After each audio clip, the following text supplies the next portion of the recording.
So I am nice and refreshed. I had a wonderful conversation today, nice and refreshed with a lady in a jewelry store today, right?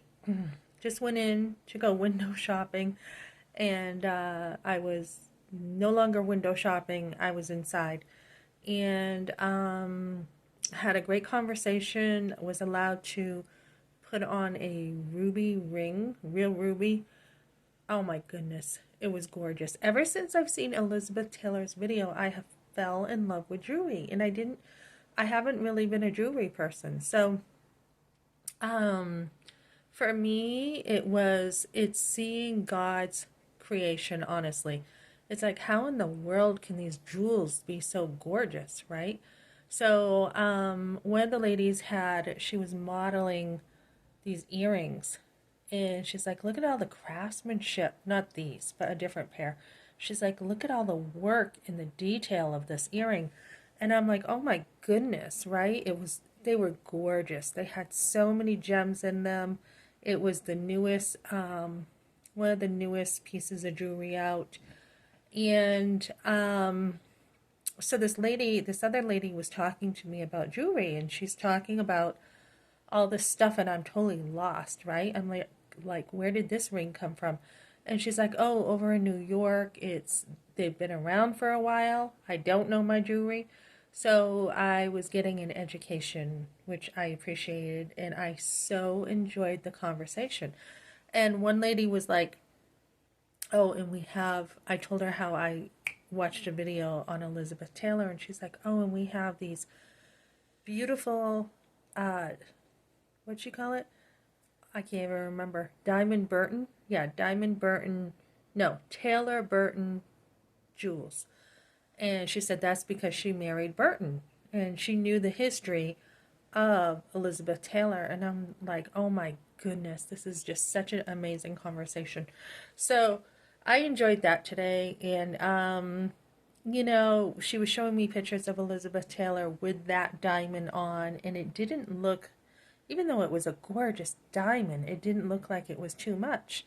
It matched her dress. It was gorgeous. It just the right amount of jewelry she had on in that picture.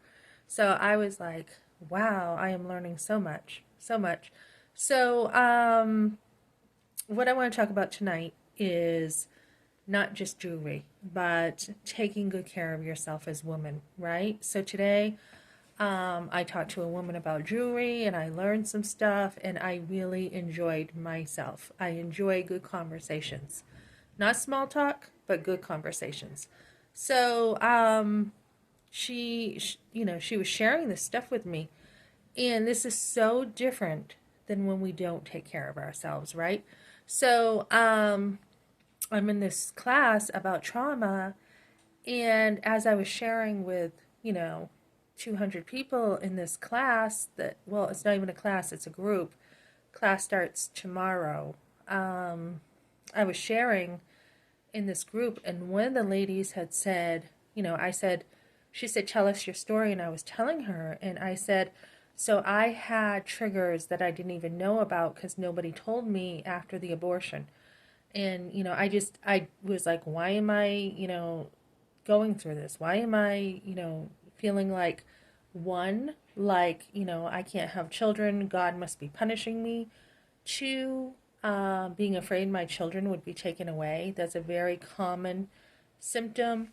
Three, hearing a vacuum. When I heard a vacuum in the suction, I would have the memories of the abortion. And she had said that was very common for her too, that hearing the vacuum, she would remember the suction noise. Doesn't bother me now, but at a time it did. And I was just like, why is this bothering me? So, those memories come back, and when they've been, what do I want to say? When they've been pushed down, and they've been pushed down for so long and not dealt with, they are going to come back. So, even with, the fear of my kids being taken away, that was a huge one. That was huge. And then it was just such a blessing last night to hear other women talk about, their stories and their abortion and what they learned and how they're not the same person they were, you know, even 10 years ago or when they were 16 or whatever. And, it's just, it's a whole different perspective you get from women who have experienced this. You don't know their story.